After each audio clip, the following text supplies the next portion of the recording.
The fate of thousands of children with single parents in prison lies on the verge of collapse. Inside Proposition's world, as was shown. It was a world that projected an illusion of kindness. They said at the start, we want to stop children committing crimes. We want to promote this idea of interactive rights. But by the time we saw their second substantive argument, they'd really forgotten about children, because they started talking mostly about how parents are rehabilitated through a stronger bond with their kids, and because they have a vested interest to do so.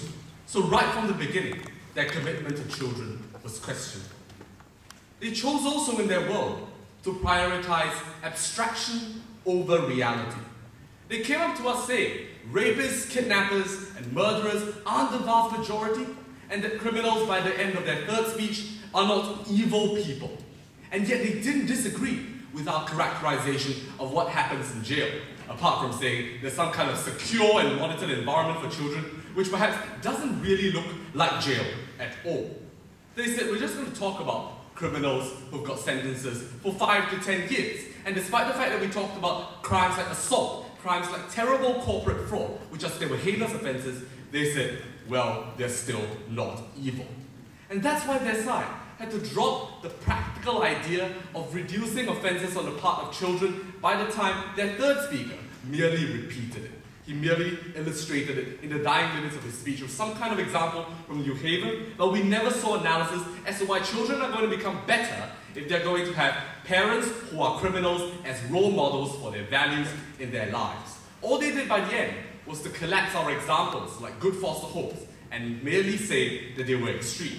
This demonstrated their discomfort with the logic of our alternatives that have worked across many countries, and that's why by the end, their world saw a final collapse into an abyss of confusion. Because their third speaker said, it's really good for kids to be isolated as long as it's the parents' conscious choice. They don't care about what kids are going to do after school, whether they're going to be able to meet their friends, go to coffee shops, just go to the playground. They say, broken families are a real problem, let's consider them. And yet broken families and their children should spend time together in prison with all the violence and all the gangs and all the problems we talked about. That's why their world was catastrophically dangerous. By contrast, side opposition presented a far more genuine and grounded picture of what we want. We talked about real images of prison life, like 87% of inmates in the United States having reported physical abuse. In the very example of the United States, they set their entire case up to be. We provided concrete explanation on how children will model themselves after criminal parents or gangs they join or gangs who run criminal prisons in developing countries. So we straddled the spectrum of the United States and developing countries by the time we finished the debate.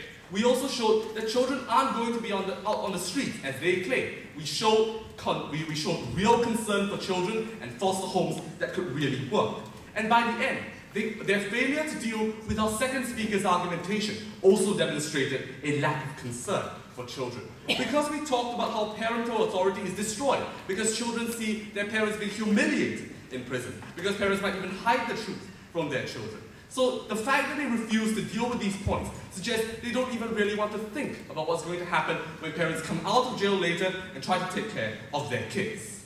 By the end, side opposition was willing to stand with realism. Side opposition stood for children, while they really tried to stand for criminal parents. That's crime. Jail time is not child's play.